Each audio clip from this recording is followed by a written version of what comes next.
walking in right now. So I'll call to order this regular meeting of the Encinitas City Council. It is Wednesday, January 26, 2022, and it's just after 6:10 p.m. May we please have a roll call? Yes, let the record show all members are present, with Councilmember Lendis absent. Okay, thank you. I invite you to join me in the Pledge of Allegiance. Ready? Begin. I pledge allegiance to the flag of the United States of America and to the republic for which it stands, one nation, under God, indivisible, with liberty and justice for all.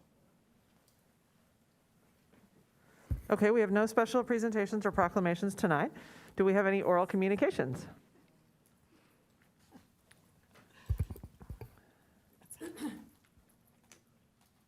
The number of oral communications and their name, please? I am so sorry. It's okay. We have 6. Okay.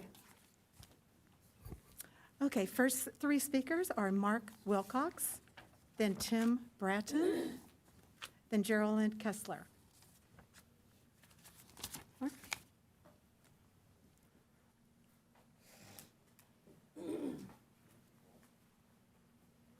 Good evening, City Council. My name is Mark Wilcox. I'm a father, grandfather, and youth leader.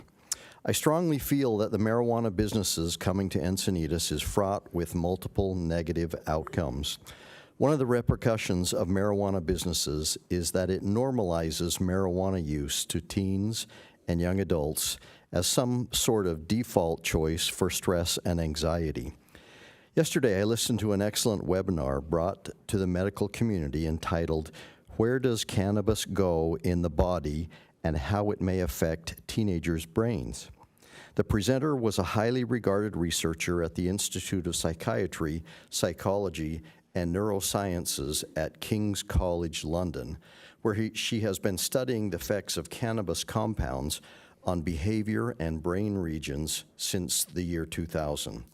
She describes the adolescent brain, focusing on the effects of the psychoactive compound tetrahydrocannabinoid, THC, which is the main component of marijuana, and its role in 1, interrupting the extremely important synaptic pruning that occurs in the brain between early childhood and adulthood, and 2, disrupting the excitatory inhibitory balance of neural networks.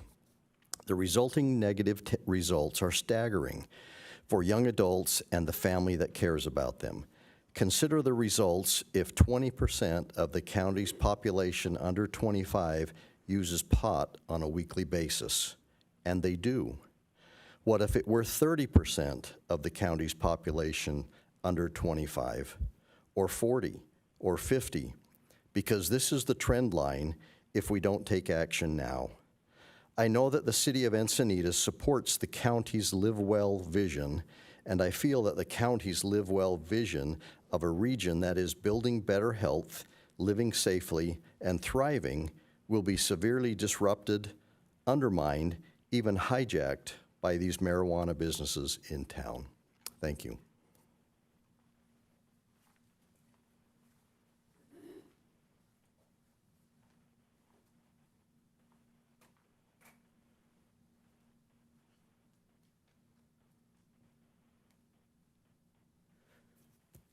Good evening, Council.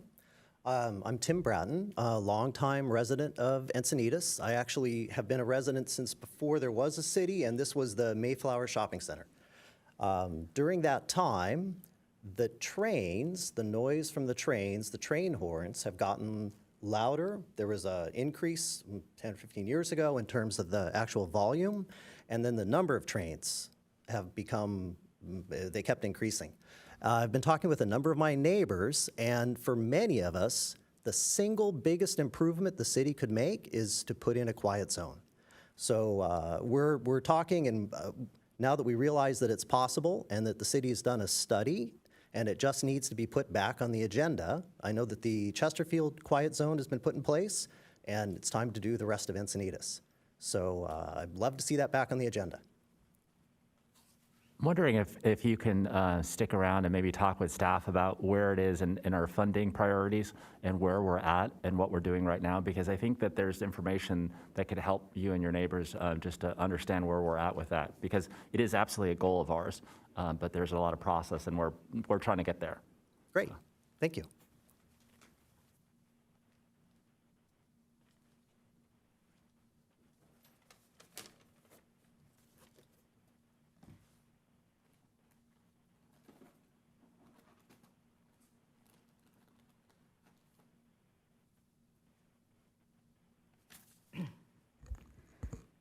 I would like to speak about the proposed density bonus environmental nightmare staver project on Melba Road that is slated to take down a mature grove of Torrey pines, 173 other trees, and 30 smaller trees, along with demoing a beautiful historical home built in 1938. Our local neighborhood and children walking to school have traveled Melba Walkway for many years, admiring the beautiful tree line, which serves as Encinitas Redwoods. The property abuts the last rural horse farm in Encinitas, the Boys and Girls Garden and Club, Oakcrest Park and Middle School, the Encinitas Community Center and Senior Center. The housing project would negatively impact so many people's lives, similar to the way the Goodson project did for Olevenheim and Rancho Santa Fe. We have just received more of the second submission of this environmental nightmare project from the city, and again, it is filled with multiple inaccuracies. The tree count is inconsistent with the number of trees on the property. The wildlife report does not even mention the well-documented coyotes, the great horned owl and barn owls, and the gray egret we have all seen in the neighborhood.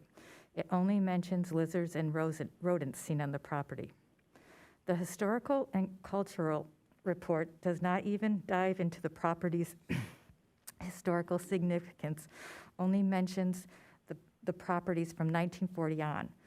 They only did a light skimming of the historical significance of the property, which is very disheartening for the surrounding community members. As mentioned, Anton Van Hammersforth's name was seen on the deed and the easement paperwork. This gentleman was the owner of what is now known as the Botanical Gardens and was a member of the Water District and is responsible for a bond measure that enabled Encinitas to get water from Lake Hodges, which played a role in Encinitas becoming the flower capital of the world. Please make this a legacy priority for the city. Please help the community preserve this small piece of property for open space with soft infrastructure, which aligns with Encinitas Climate Action Plan. Thank you for listening. The next three speakers are Gia Shaki, Terry Ann Skelly, and then Christine Schindler.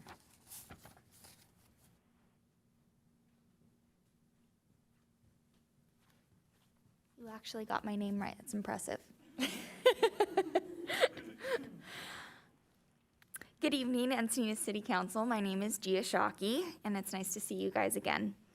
I'm here tonight because I'm concerned about the mental health of high school students, college students, and young adults in general. I believe we should be questioning the role of drug use in exacerbating these mental health issues. An editorial in the Colorado Gazette titled "The X Factor Affecting the Mental Health of Colorado's Kids" was recently distributed in social media. The article addresses the normalization, promotion, and access to marijuana in Colorado. Dr. Mark Johnson, the head of Colorado Medical Society, was quoted saying that there is no question that marijuana is one of the factors in the declining mental health of our kids. We are gambling with the health and future of our teens. As I speak with my colleagues in emergency medicine, physicians are seeing what some of them consider to be an epidemic of acute transient psychotic symptoms in their patients who use marijuana, particularly adolescents. Evidence shows a correlation between increased dosages and intensity of psychosis among adolescents using marijuana, meaning the more they use, the worse their effects are. Currently, marijuana is the most prevalent substance found among completed teen suicide cases in our state. With Measure H bringing marijuana storefronts to Encinitas, I would like to respectfully ask you, the city, and city council members, assist in educating our younger population on the negative effects of marijuana use and how it severely complicates mental health issues. Thank you for listening and have a great night.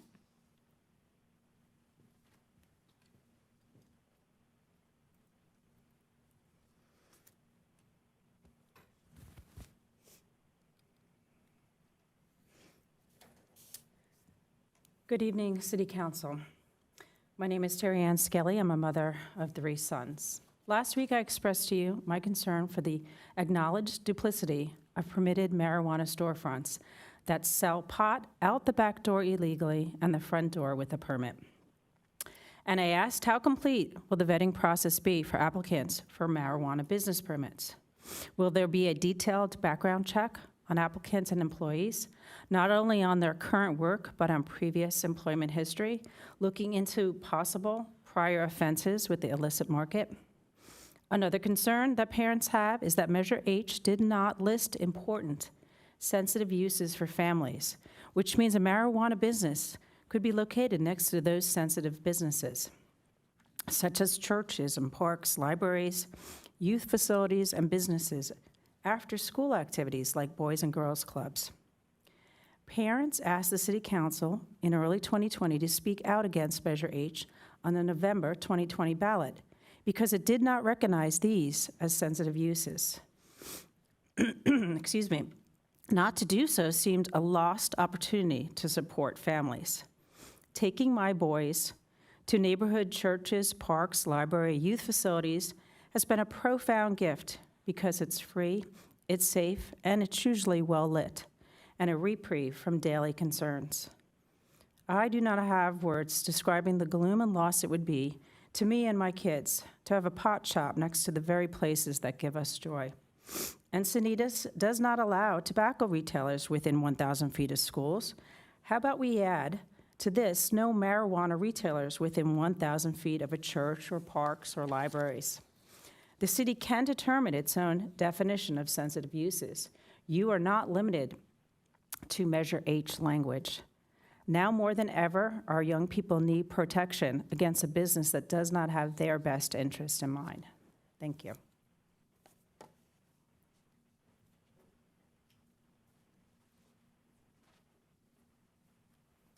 All right, hello everybody, so good to see you. So Christine Schindler, I live in East Encinitas. So I just want to acknowledge this is still so incredibly unusual. So 2 years into a pandemic and I'm still not used to it. So thank you for all the many pivots you've made, city manager, council, mayor, staff. I mean, it's just a remarkable time. Some of the good things about the pandemic, we've had an upside as far as telecommuting, and so I just want to mention that I know there's been a bit of a backslide. I don't know all the ins and outs of how jurisdictions work, but I was disappointed when Sandag kind of slid back and they're not allowing their employees to telecommute as much as they were. I don't know all the particulars, but I would just encourage you to reconsider that because it is a big advantage as far as vehicle miles traveled and so forth. I wanted to also make mention of the fact that with the pandemic, we've had a lot more people taking advantage of bicycling, and that's been an advantage. And I wanted to acknowledge and thank you for your support of e-bike education in particular, but regular bicycle safety as well. So we're doing bi-monthly education out of the community center through the Bike Coalition, and that's huge. There's a big need for that, a lot of concern, and it shows some proactiveness on your part for us to do more and more education, so thank you for that. We had a wildly successful, I think, Cyclovia Encinitas event this month. I guess that was just this month. It was fantastic, and I really appreciate the support for that event. I also just wanted to mention, since it's been delayed and there's more time to get involved in the homeless count, We All Count, just to put it out there for the public to know that you can volunteer. It's a important once-a-year count of the homeless across San Diego County. I'll be involved here in Encinitas, working with Councilmember Joy, who, by the way, is not here today for very good reason. I just wanted to say that. So you can look up We All Count if you want to volunteer for that. And I really thank you for your service and your perseverance and your patience in pivoting through this pandemic. Thank you. That concludes the speakers. Okay, thank you. And I wanted to thank you to the public speakers who came out today. I wanted to invite the gentleman who was speaking about train horn noise to come and give your email and name up here, and just in case the staff, a person who handles that, isn't able to come out before you need to leave, so she can reach out to you directly. I feel concerned about how long you may be waiting. I also would like to point out that he owns a site called EncinitasQuietZone.com. So anybody interested in this subject, get to that site and sign up for his newsletter. Okay, great. EncinitasQuietZone.com. I didn't know about that. And then also, I just wanted to announce that we are not going to be hearing council member initiated item 12A because Councilmember Lyons wants to be present for that, which I think is a good idea. And Councilmember Hinsey agrees that that's a good idea, right? That we pull that item. So anyone who's here for 12A, we will be pushing that to a future agenda item. So that's regarding the conservation of open space resolution. So we did not have a closed session today. So do we have any changes to the posted agenda? And do you have something to announce, City Attorney? Yeah, I was just going to announce for the special closed session that occurred on Monday, great. January 24th, and that was all members were present, and that there was a discussion for city manager's performance evaluation, and there were no reportable items action items coming out of that closed session. Thanks. I'm still here. And she's still here. There's a really high-pitched something happening over there. Oh, is that your ear? Okay. I won't call attention to it. I hope it's not bothering you. Okay, so next, do we have any changes to the posted agenda? Just the one that you mentioned, which was 12A, which has been moved to the February 9th meeting. And there are no items pulled from the consent calendar. Okay, so I'd entertain a motion. So moved. Second. E? Okay, so Councilmember Kranz would like to pull 8E, so let's entertain a motion on the balance. So moved. That was my second. Okay. The motion without the 8E. Oh, perfect. Okay, good. Okay, let's go ahead and vote.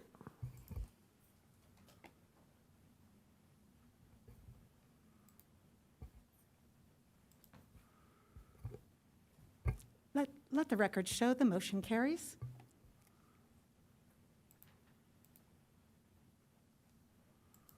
Okay, what was it? E, okay. Okay, 8E, would you like to? I don't really need a staff report, but I do want to say that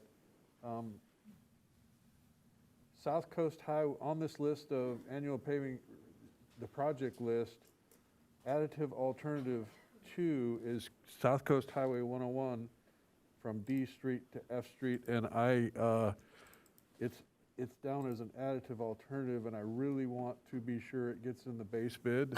I don't know if you've had the opportunity to ride a bike on that. Well, we just had cyclovia. It's got huge holes and terrible shape, and I don't like us. I mean, we could always add it. I get that. But I would prefer to have it in the base. I mean, the problem is that we don't have a system where we get to choose, right? Like, we have a system where there's a scoring, and then, I mean, maybe offering that feedback, but like, because then the whole system changes if we say. I actually think this was on the list a couple of years ago, and then the pandemic hit, and we didn't do it because of the changes downtown, so I'm interested. I didn't go back and look that up. But what is the score of that stretch of the highway? It can't be It Can't be good. It's bad. And this is also feedback that we've given numerous times too. It's not only on the 101, but all of the cross streets too. I think when it was last done, it may have been all those cross streets were done at the same time, and you just walk down the road and you're kicking the asphalt up, and there's holes in the road. And this is kind of a main area where people, when they visit our city, this may be the downtown part of our city may be the only area that they go to, and they see that road in that condition. I mean, I totally support it. It's our downtown, but I mean, it's just, the point is like, unless staff wants to respond, is there a way we can? Yeah, well, that's what I'd like to know is Yeah. how it ended up as an additive alternative instead of in the base. Thank you, Councilmember Kranz. The reason it isn't an additive alternative and the reason it has been delayed, it is a high priority street to be repaved, retreated. However, because of the number of pods between D and E, it would be very disruptive for the businesses.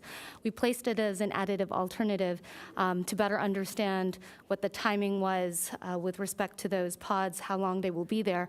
Some of the improvements that have been constructed required a significant investment by the businesses, and we wanted to be as flexible as we could be, given the effect of the pandemic on those businesses. We didn't want to disrupt them. Doing a paving project at this time would have a significant impact. I fully support, finding a way to overlay the whole thing. I get the challenge with the dining in the parking areas. I think the most important thing, however, is that we focus on maybe doing some dig outs along the edge of the road, because that's where I ride my bike and I hit those potholes. It appears that they're created by cars backing out and then accelerating to pull forward. I'm not sure what it is that does it, but there are holes all along the road, the right side of the outside lane. So it makes it very uncomfortable to ride bikes, and I would assume unsafe. So again, I prefer overlaying the whole street to be matching from B Street to D Street, which we'd done previously, but I recognize the challenge of the current encroachments by the restaurants and stores. So I know it's going to take some creativity, and maybe we have to spend more money, but I do want to place an emphasis on that. So I'm not sure how we would do this, leave it as is and go get the bids, but I mean, I have completely support you, as I think the council does. I mean, if we can just leave it as commentary and let staff, take, like, it's a priority. It's our downtown, it's a major bike route, and, we'd like to try to get this resolved. so are you, Madam City Manager, are you comfortable if we approve the item as is with the direction that we've just added? So I agree with the look at it, let us come back with the bids. If it's going to cost more money, it's just going to be in the same list of items that you have to choose to fund from the budget. In other words, Lillian is doing a bid to get back information for the budget that we have for the streets. If it comes in higher, we're going to have to come back to you. And so I hear that it's a priority. It'll just end up being either you can take other streets off of that list when the bids come in as the priority, and we're happy to bring that back, or we can come back and then it'll be a part of the budget discussion, and you can determine if you want to take some. Well, I haven't, analyzed the list on everybody's ox. We don't want to be goring those oxen. But in the meantime, I think that additive alternative 2 for me is the highest priority.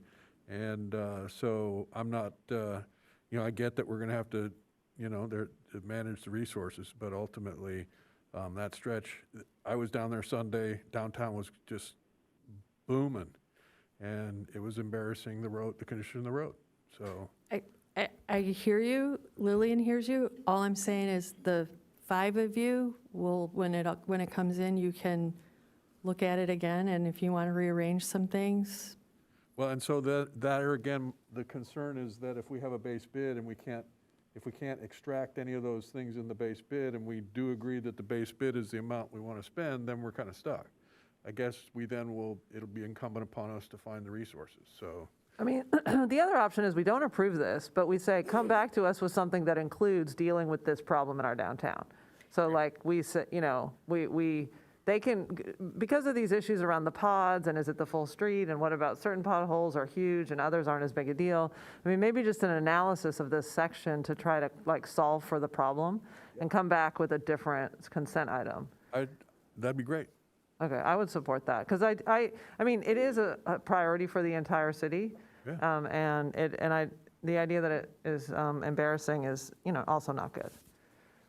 I do have a question in terms of, Lillian, I don't know if you have any kind of understanding of what is the time frame that we see in terms of some of the encroachment into the right-of-way. I know that we're doing some things now and we want to maintain that, but do you know what the timeline is? I apologize, Deputy Mayor. I do not have the information with respect to how long the pods will be in place. Because I was just thinking that if, you know, we want to be as flexible as possible with the businesses, but if it's in the foreseeable future, in the near future, then potentially we would just wait to then to basically do the whole road appropriately or properly.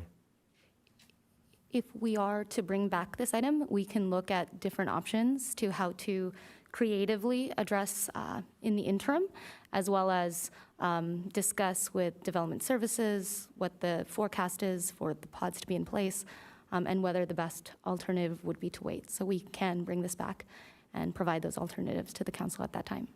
I think that's a good idea, because they need to look at it in more depth and also analyze the cost of it in light of all these other things. Yes, Yeah. and I'd love to see a list when we get those lists and know what the score is, the PCI score is, so that we have a good sense of what we're knocking out with that base bid. Thank you.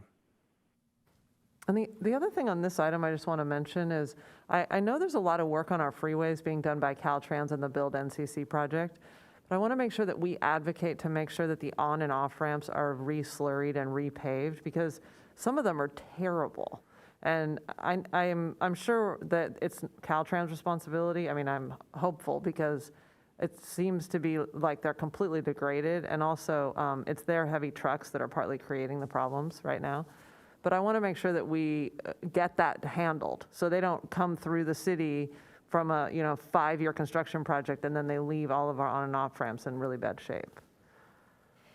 Yes, and we do actually meet with them tomorrow, so I'll make sure to bring that up as a point and Okay. emphasize it's important to the city. And I'll mention the Birmingham southbound on-ramp is the particular one that I have that same feeling Councilmember Kranz has when he rides his bike in our downtown. This is embarrassing, and it's, dirt I'm running over into a big hole. Okay, thank you. So that item is, we're not going to vote on that. We're just pulling it, basically. Councilmember Hinsey, did you want to talk on that? Yeah, I just had one question about this, because I've noticed I'm getting more frequent requests from people around the city. I don't know if it's that we are doing all this utility work and they're noticing the condition of their roads deteriorating, but I get this request a lot, and usually my answer is like, it's a formula and it's kind of outside of our control. Is it helpful to send those emails along to staff so that, is that logged somewhere, that if you get a lot of asks for a certain street, that it's recorded? No, we use the Pavement Saver software to prioritize based on PCI. We do get numerous requests about parts of roads, certain roads, and it is very difficult to apply a judgment call with those requests. So the staff utilizes the best available data to ensure that the citywide PCI score for the city, that we're utilizing those resources that would best benefit that overall score. And then it's difficult because every year it's a different formula, so it's difficult to say, oh, Requesa would be re-slurried in 5 years from now. We can't really project out when a street would come up. So we hire a consultant on every few years to reassess the streets. To the mayor's point, if there's construction, heavy trucks, that could have an impact on the roadway. So it's not that the deterioration is consistent over time. It could be affected by numerous other factors. Right. So we do reassess, which will then feed the Pavement Saver program and reprioritize the streets. Okay, thank you. I would also point out that there's a map GIS has created that has PCI scores for the entire city on it. So if you wanted to look at your road condition map on the city website, it's really very handy and helpful. And I want to thank our IT staff for putting that together. Okay, thank you. Thank you, Lillian. And I see that Mr. Quiet Zone is right here, and I think he might be waiting to talk with you. Is that true? Yes, okay. Yes, I apologize. No, we're glad you came to be able to answer these pavement questions. Thank you. Okay, so now we're on to our action item, which is public hearing to consider introduction, et cetera, related to accessory dwelling units. So do we, before we start on the staff presentation, do we have public speakers on this? Yes, we have one. Okay.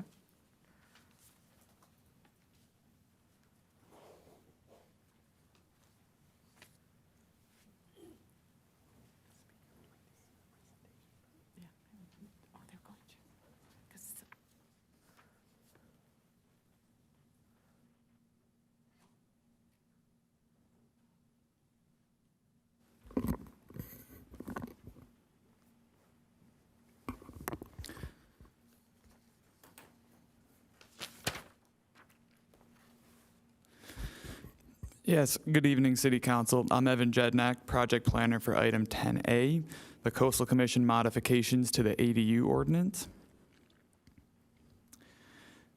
Some background, Ordinance 2020-10 was adopted by the City Council on November 18th, 2020, and submitted to the Coastal Commission for a local coastal program amendment, which was approved with modifications by the Commission on August 13th, 2021.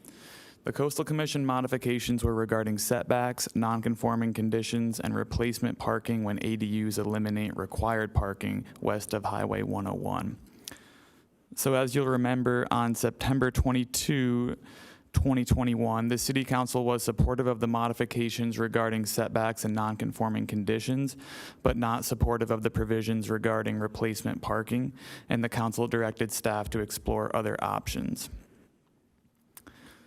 So at this time, staff proposes to bifurcate the modifications required by the Coastal Commission and allow the city to adopt and implement an ADU ordinance that would incentivize the development of new ADUs while allowing more time for the city and Coastal Commission staff to work on options for replacement parking.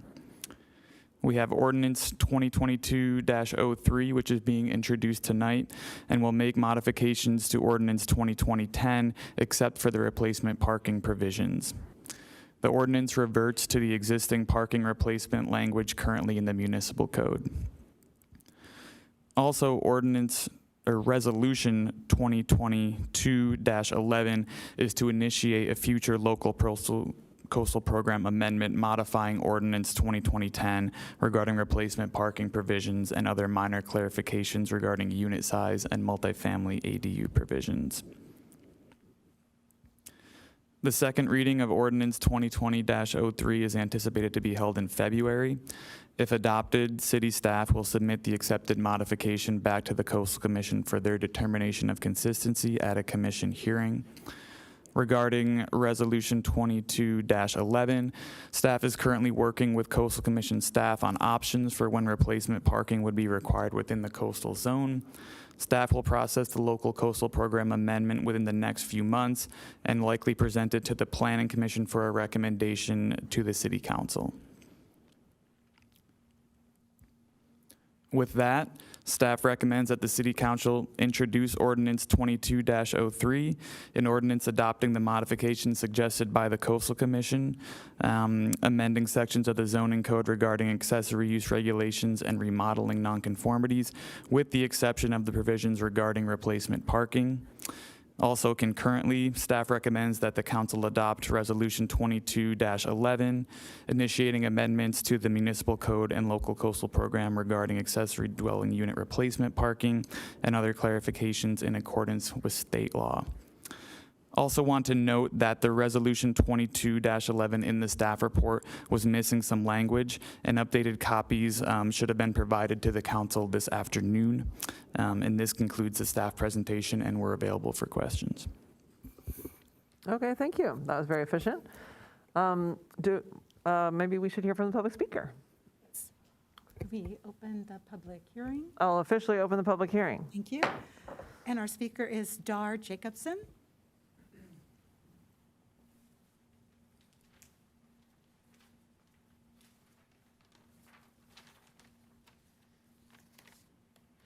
Good evening. I'm Darlene Jacobson. I live in Encinitas, and I just got notification of this yesterday. So I do not live on the bluff, but I live near the bluff.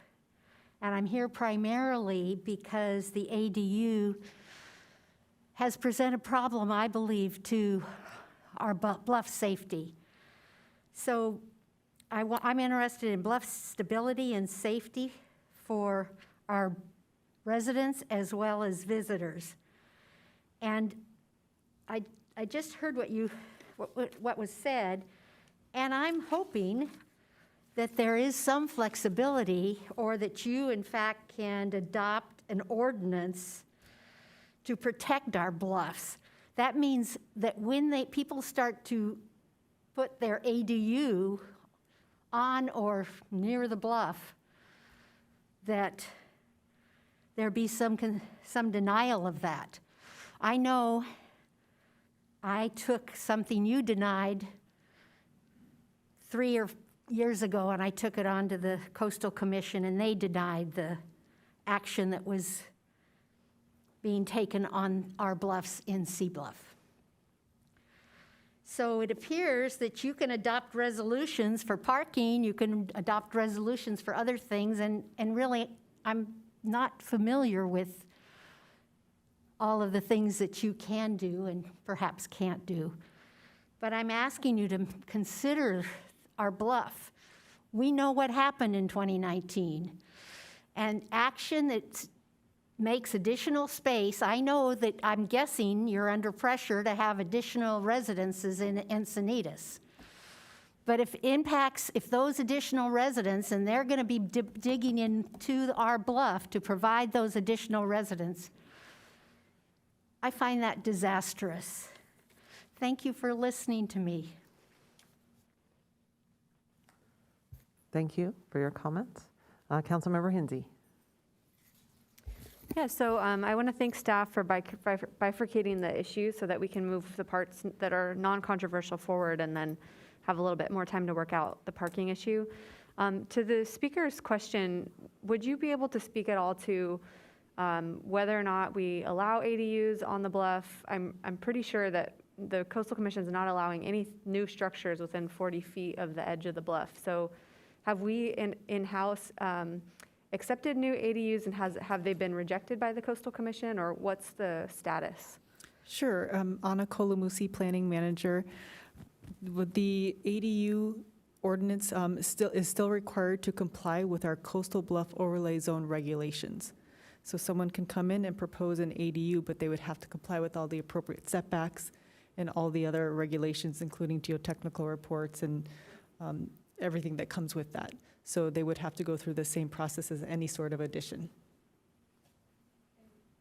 Being that our local coastal program is a little bit outdated, I know sometimes at the city we approve something and then we later find out it can't go forward because the Coastal Commission has rejected it or sent it with a denial recommendation to deny.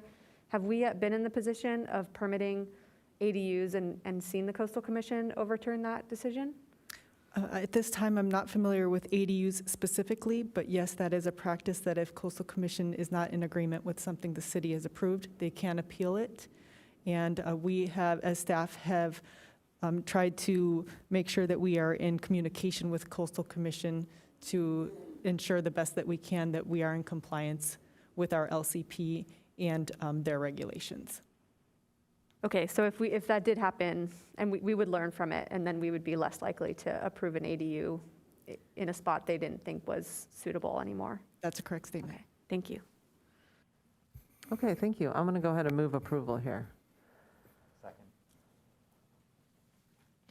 And I was just going to clarify, Your Honor, that would be with the modifications that are placed in the resolution by staff. Yes, definitely. Councilmember Kranz, did you want to speak, or?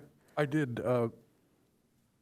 I was going to second, but Joe got that. So, but I do want to ask that, I don't know if it's readily available, but we have liberalized the ADU laws in our city, you know, what was that, 5 years or so ago that we won the Helen Putnam Award. And is there a way that we can get a report that talks about the specifics of the number of ADUs that have been constructed under that, and then most importantly, the sizes and maybe setbacks for those particular properties. I think that there are some concerns in the community about, what we've allowed to, size-wise, and maybe there's a way that I think there is some discretion on the part of the city council to address that particular issue.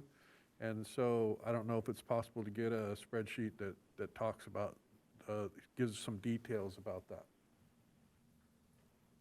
Yes, we can put something together. Great, thank you.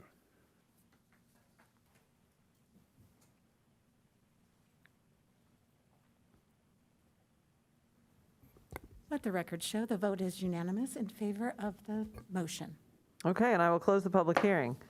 I called into the Vista City Council meeting yesterday to give a positive comment about safe parking, and the way that their city attorney was saying, you need to close the public hearing after the vote to the mayor. And I was like, well, it's different than what we do, but okay. So I just closed the public hearing after the vote.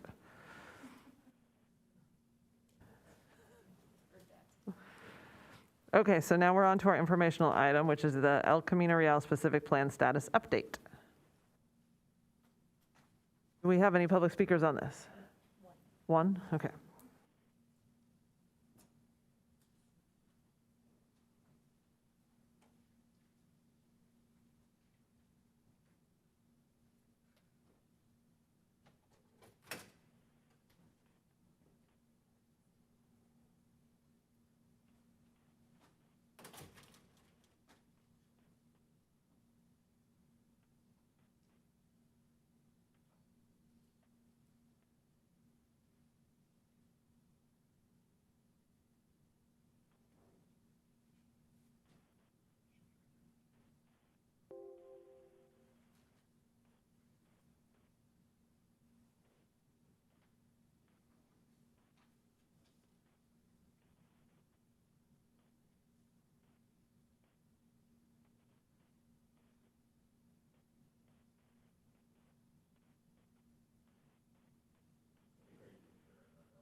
Have any of you gone and hiked on that yet?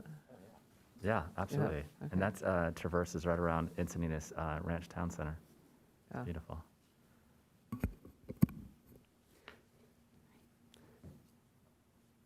Good evening, Mayor, Deputy Mayor, City Council members, and members of the public. I'm Melinda Dacey, the project planner, working on the El Camino Real Specific Plan. Staff is here this evening to present a status update regarding the progress on the El Camino Real Specific Plan. As a reminder, the Specific Plan project is intended to implement the goals and policies of the 2013 to 21 housing element to diversify housing in Encinitas. The city secured grant funding from California's Housing and Community Development Department to develop the specific plan and to expedite permit approvals within the corridor through the creation of objective design standards. A community survey was also conducted so the project team may better understand the community's needs. I'll provide a little more detail on the community survey in a couple of slides. The specific plan is intended to provide a balance between these goals with the community's needs and the values for the area. The development of the specific plan is a multi-year project which involves multiple public outreach efforts, studies, and environmental compliance reviews. Public meetings with the Planning Commission and City Council will also be conducted. The specific plan will ultimately require a Prop A public vote as well as review by the California Coastal Commission. The project team is still in the early stages of the process. The city started this project in May 2021 with an early public outreach survey with a comment period ending in June 2021. The purpose of the survey was to understand the community's needs and values for the area, which included questions such as what types of visits and activities draw the community to the area, the frequency of visits, and what future development is and is not important to the community for the area. Survey respondents indicated that they frequently visit the corridor for grocery and retail shopping, travel through the corridor to get to their homes, and visit for restaurant and coffee type uses. The respondents also indicated that they wanted to see enhanced mobility and safety for all transportation modes, enhanced open space, parks, trails, and landscaping.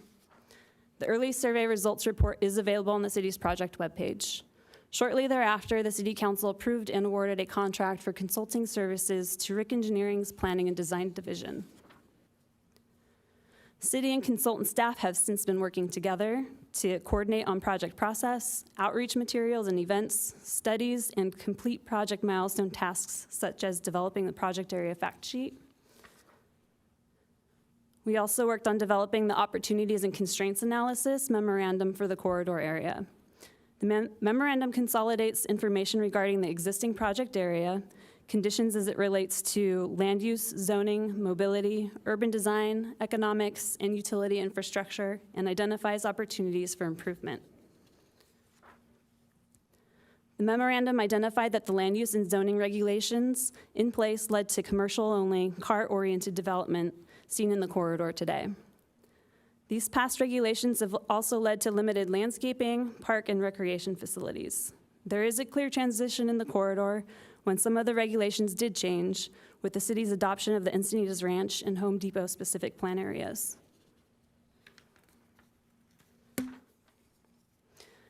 Regarding mobility or transportation modes, the area's long block patterns tend to not be pedestrian oriented, so there's a lack of bus stop amenities in place as well. There's ample parking in the area, but it rarely reaches full capacity in several of the shopping centers. Other centers do reach full capacity, but only during certain peak hours. The memorandum contains a detailed parking analysis within its appendices that identifies parking lot locations for overall parking lot capacity and breaks those larger lots down into finer grain parking lot sections based upon weekday, weekend, peak, and off-peak hours. The urban design of the corridor has a lack of connectivity between the commercial centers, and the architectural styles are eclectic.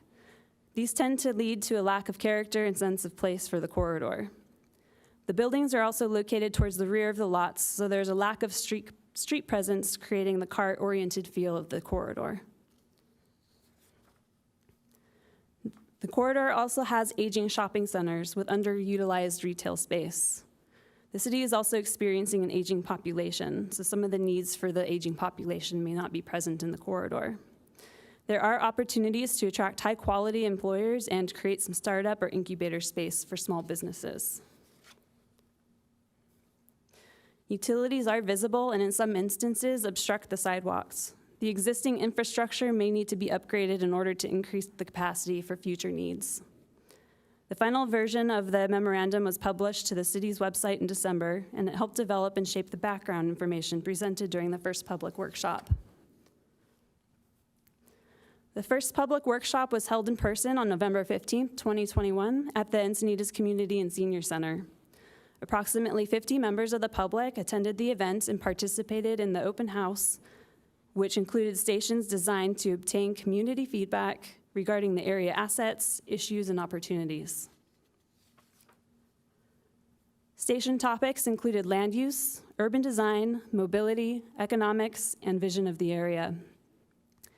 The stations included visual examples and open-ended questions to garner the public's feedback. Comments were obtained from participants via sticky notes and writing directly on the station boards.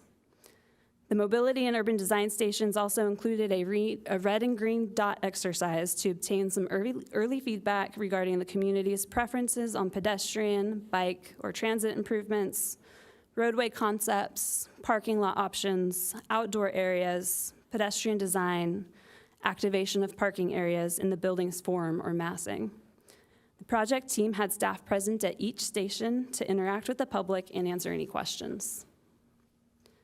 After the in-person workshop concluded, the project team launched the virtual workshop environment to gain feedback from those who were unable to attend the in-person event.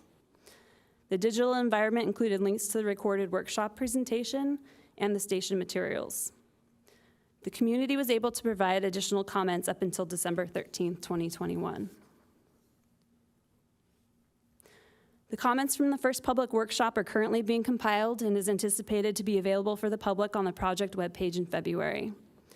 Approximately 614 comments were received from the combined in-person and virtual workshop. Some of the themes that the project team heard that the community tended to agree upon include the corridor's need for improvements for pedestrians, bicycles, and traffic congestion. They like the existing vehicle accessibility as well as the available parking.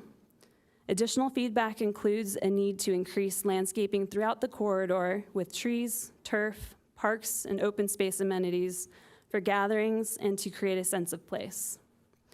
The community likes the available uses within the corridor, but would also like to see more unique small businesses to balance the national chain brands.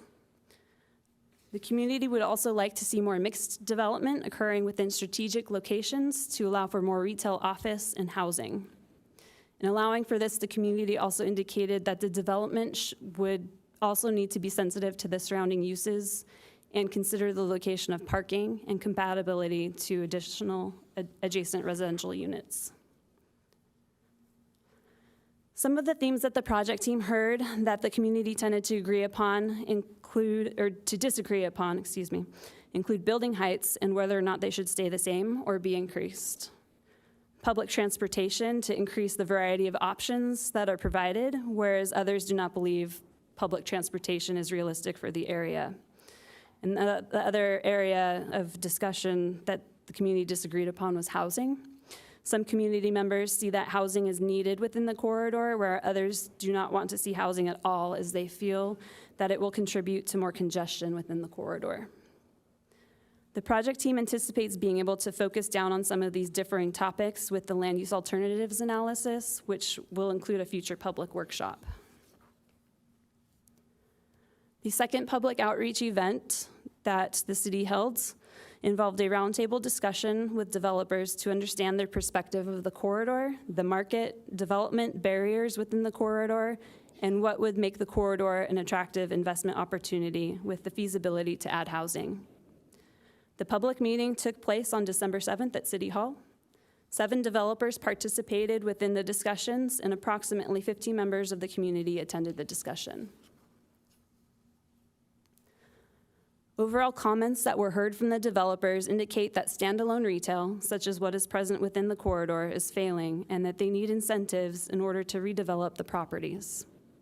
They tend to have complicated lease agreements, and the cost to redevelop the land is an expensive endeavor. Overall themes from the developers indicated a need for increased height and density that allows for a horizontal mixed use rather than vertical mixed use. With increased density, the area will also need to be enhanced to be more pedestrian and bike accessible. The developers would also like to see flexible zoning and development regulations with a greater variety of uses to be allowed through a ministerial administrative approval process. The project team is still in the early stages of the specific plan development, and more public outreach events will be occurring this year. As event dates near and documents are published to the city's project webpage, staff will be continuing to send out e-blasts through constant contact and publicly notice the upcoming workshops and hearings. The community's input is valuable for the project and development of the specific plan.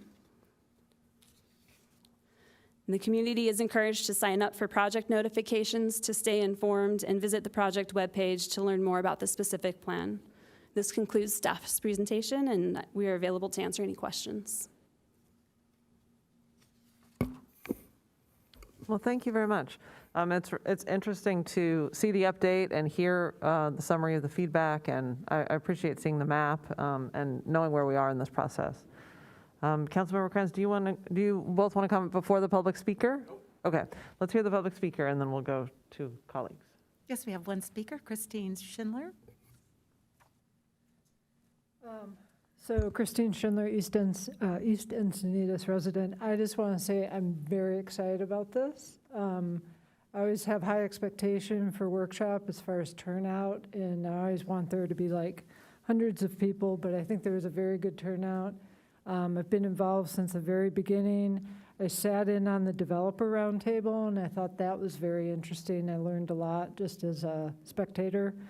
But it looks like the process is really well thought out, and I appreciate that they did. I mean, the in-person felt a little weird, but they also did virtual online, and I think that's important these days, right, to have a hybrid. So I'm just very excited. I think there's such a huge opportunity. I do want residential to be a big part of it, because I think we need to repurpose all that parking space. And I just want to thank staff and the consultants involved, Rick Engineering. It's a long process, but I think it's going to be helpful, and I look forward to what that corridor will become, because it's ugly, it's car-centric.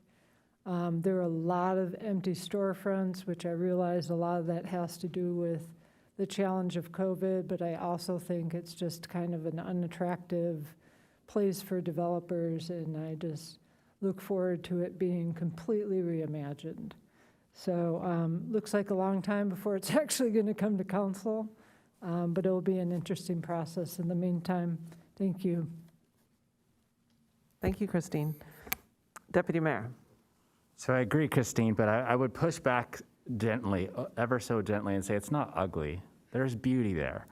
But it does, I think the point is it does need to be focused on. It suffers a little bit from a lack of focus over the years, and I'm glad that we're finally focusing on it. I'm glad that we're doing a strategic plan for this area and focusing on how we're going to envision this corridor and how it's going to function and how we're going to invest in it. And I'm glad that this is a bottom-up approach, that we're working with the community to really understand what it is that they need in the corridor and how they envision the corridor operating. And so I'm happy to see how it's coming so far, and there's more opportunities ahead, and I'll be happy to see what comes from all of it. I'd like to see more connections between the shopping centers. I think that's so important, especially since some areas are busy and others are not so busy.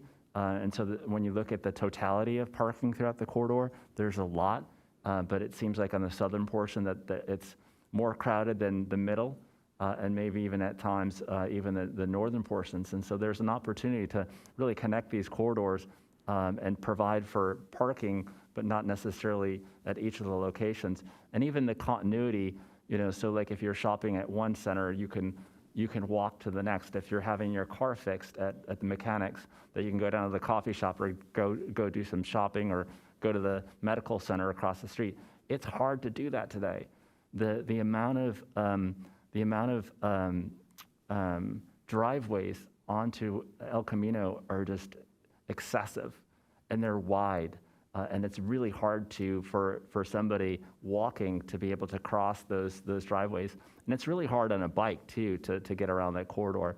And so I think that as we're kind of envisioning how can we get people out of their cars, how can we make it safe, and how can we connect all of these shopping centers, how can we create more gathering spaces, so that the only gathering space in town is a parking lot, asphalt parking lot. There's got to be more opportunities for open space for people to enjoy that corridor, and to have opportunities for their family and friends to come out that live in the new Encinitas and Village Park area. And so I think we really have to think about that. And when we did a walkabout with I forget his name, Dan Burton, years ago, we talked about even pulling some of the canopy, tree canopy, from the inner parts of the sidewalk to the outer parts, so that people walking down El Camino Real felt a little bit safer, because you're not walking side by side with cars. And I think that's a really good kind of observation, and something that we should start to kind of think about. Like for instance, Ralph's Shopping Center, when that remodeled, they did a multi-million-dollar remodel. We really never impressed upon them moving their landscape from the inner portions of the sidewalk to the outer portions, and so it just continues. They just continue to have that landscape closer to the shopping centers, and the shopping centers are set back, and so it continues that kind of car-centric mentality. I love how when you look the northern portions of the corridor around Encinitas Ranch Town Center, that you have this kind of deconstructed waterway, and then you go further south and it's all concreted in, and being able to deconstruct and create environments like that, open space like that, will add to just the quality of the corridor and make it a little bit more of a diverse landscape that will make it more charming than it is today. because it's kind of paved over. Yeah, so those are some of the comments that I have. And I do think that we should get to the point where we're starting to talk about some of the affordable housing where we basically are not pre-building the box and putting people into, this kind of box. This is what we find acceptable before we even start. And so I think it's better now that we know that developers can build, a 7-story building, 50 units per acre in the most rural parts of our city. So if we want to have, if we're going to have affordable housing, then we should have it near the high traffic corridors and where there's traffic nodes and mass transit lines. And so if we're going to basically have affordable housing on this corridor, we should identify where we're going to have it, but we shouldn't build the box. Especially knowing what we know about the intensity of development in other parts of the community. We should basically say, okay, we want it here, and then have the flexibility to kind of ensure that it actually happens there. And one example would be, when we were basically looking at the housing element, and there was a site across the street from the Taco Bell location, which was then kind of 1-story brick building, which had been closed up for a while. We approached that property owner, and they said the same thing, I think, in your slide deck, which is essentially that they wouldn't basically, they don't want to be listed unless it was around 50 units per acre. And we said, oh, no way, no way, no way. And when you look at that site, that, people could have designed something 50 units per acre that it would have worked in that location. And now that we see like other locations in more rural parts of our city that are actually 50 units per acre, that we don't want to have, I think it made sense to actually compromise with that property owner and put it there as opposed to other areas of our city. And so what I would say again is that, and what developers were saying is that flexibility, don't pre-design the box, but say that this is where we want it. And then we could basically work with the property owner to ensure that it happens there and it happens within our values. So anyways, thank you. Okay, thank you. Councilmember Kranz. Yes, thank you. I appreciate the presentation. A lot of good information. I would point out that several of the slides in the presentation reference documents that are available on the city website. So I would say to people out there that you can get more meat for the bones here at that city website. So I would encourage people to go there. And I would agree with Deputy Mayor Mosca about getting creative with the potential for development in this space in a way that encourages the potential development to be more sensitive to the environment and our community. And one of the things that I think we should really explore more is something that the city of Santa Barbara does, which it's my understanding they don't have any specified density for some of their high density housing projects. So you're able to propose a project that, we can analyze based upon what you're proposing as opposed to being fixed in terms of the cap. I believe that's how the downtown specific plan works as well. So these are some of the things that density is not defined, height is defined, but those are the sort of things that I think we should get more creative with in order to address some of the issues related to no net loss and some of the other laws having to do with housing.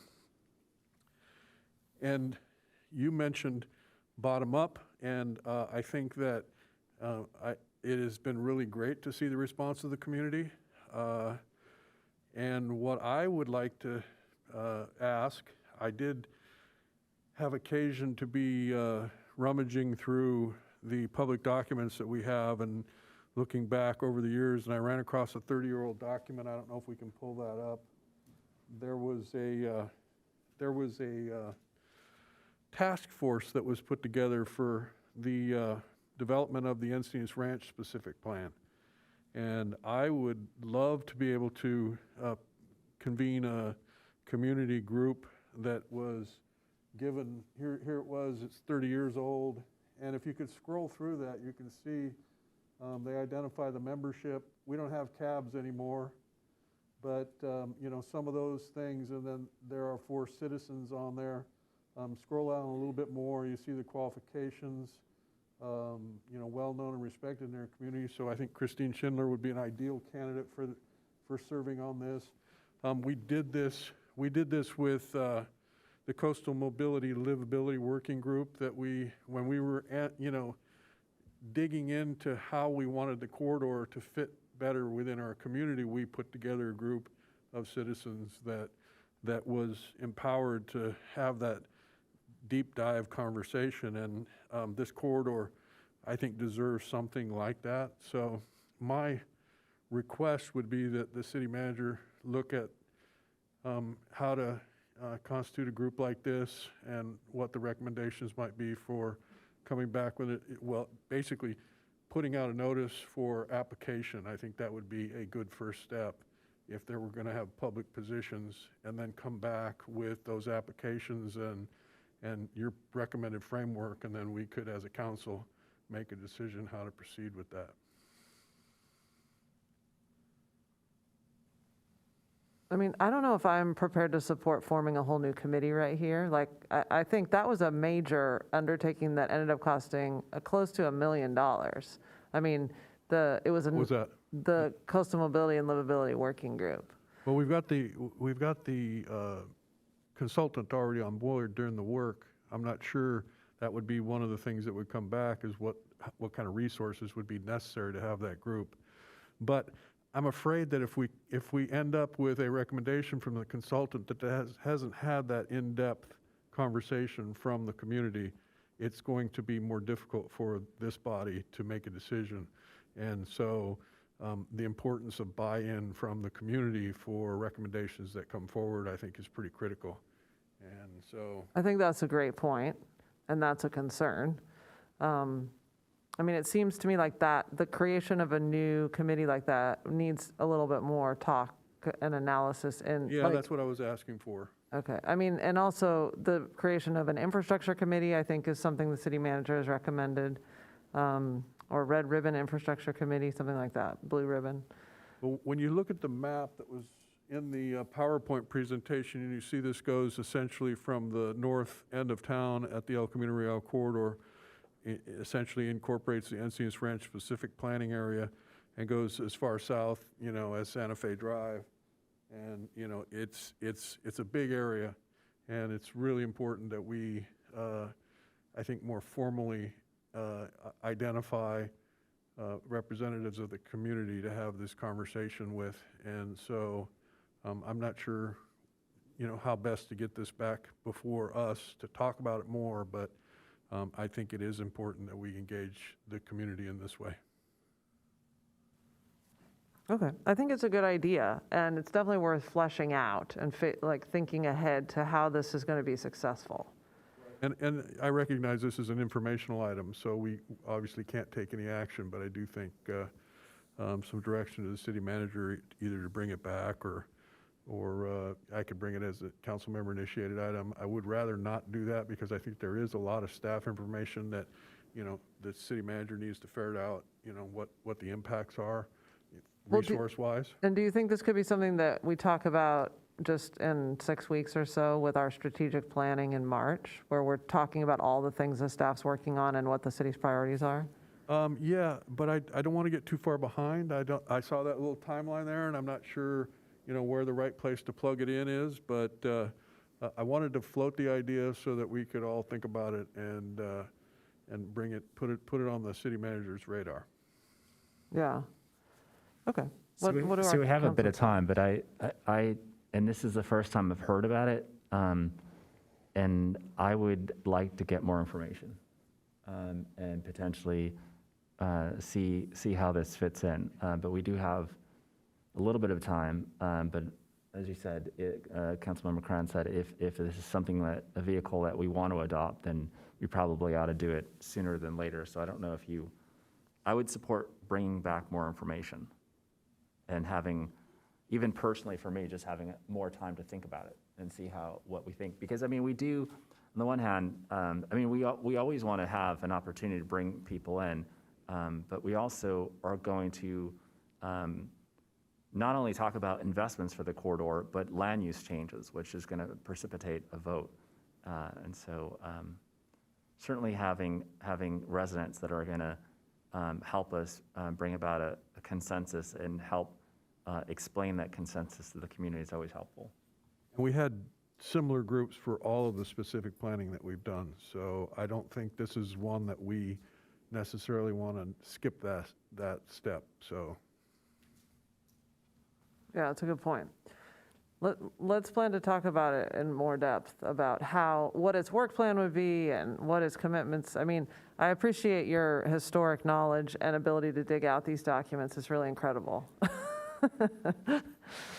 Yeah, it's across multiple topics. When you retire from the city council, you're going to become the historian for the city and write a book about all the things that started from pre-incorporation. No, I won't. When I retire from the city council, I will be sailing off into the sunset, yes. We're going to use them for every video like we did for the Water District 100 Year. Just get that. That's right. Okay. Well, great. Thank you, everybody. Thank you for the update. So next, we have a council member initiated item that we're not hearing tonight for anyone who might be here for that. And is there another member of the public who's sitting here who is hoping to speak on an item? Okay, great. Well then, do we have any city manager report or city attorney report or AB 1234 report? Okay, Councilmember Krantz. I do have to report that I had the opportunity to chair my final Nctd meeting last week, and it was a momentous occasion because we addressed the issue of and it was in fact approved somewhat unanimously. Wait, I think the static went through the whole part where you said what you were talking about. Yeah, that was not by design, but we addressed the issue of fencing on the Mar Bluffs, and it was obviously very controversial, and we had a lot of folks there to give us feedback, and it was voted on, and it was decided to proceed with the project. And it was essentially unanimous. There was one no vote and one abstention. Del Mar abstained. We did it in a way to allow them to reconsider assuming some liability and continuing to use the upper bluff. So my hope is that the executive director of Nctd can get that negotiation completed and do it that way. But there is a lot more to come because there's significant pushback from Coastal Commission and obviously the city of Del Mar as well. So it'll be interesting to see where it all shakes out. So now that you're not on the board, if you were a betting man, would you bet that Del Mar will actually end up coming into agreement like the city of Encinitas did around the height of the fence? And I am not a betting man, and I will not predict because it's really hard to tell. I did get an email the day after the meeting from somebody who lived in Del Mar that thanked us for taking the action that we did. There are some people who recognize its necessity, but overall, the political pressure in Del Mar is significant to oppose it. So I think for that reason, it's likely that there will continue to be pushback. But we'll see. And we did vote to appoint Councilmember Edson from Solana Beach as the chair and Councilmember Priyabat Patel as the vice chair. We've got some committee chairs and an executive committee, all women. Some really good people that are going to be in the leadership positions at that board. Kelly is going to fit in there very well, and I look forward to working with her as a member of this council in advocating for more transportation here in the North County. were there changes to the membership of the NCTD board, besides you? Well, Kelly? you know, the first, for 2021, Esther Sanchez was the appointee from Oceanside, and Christopher Rodriguez is now on the board. But that's about it. And I think Raul Campillo was added. who? Raul Campillo as an advisory member, Oh, yes, he's non-voting. advisor, non-voting advisor from the city of San Diego. Todd Gloria had created a law that gave a council member from San Diego a seat at the table because of the issues related to the Santa Fe Depot and NCTD's operations. So it had been Marnie Van Wolpert, and Raul is now apparently replaced. So Interesting. Okay. Did he go to that meeting with the fence? pardon me? Well, did he attend the meeting about the fence? I attended. No, Raul, the San Diego council, no. He was not at the meeting. Okay. Marnie wasn't either for the last meeting that I was there. Okay. So. Okay, well, thanks for the update. Yep. Any other AB 1, 2, 3, 4 reports? Okay, city manager report, city attorney report? I have a brief report. I just wanted to take this opportunity to kind of clarify, there was reference made to closing a public hearing, and this is kind of a fascinating kind of way to describe what I kind of hear when I have council meetings and people say, oh, you need to close the public hearing now or wait, et cetera, to indicate that really there's no legal significance as to when you close a public hearing. It's mostly practical. The legal requirements for you are to make sure that everybody in the audience has an opportunity to speak before you take action.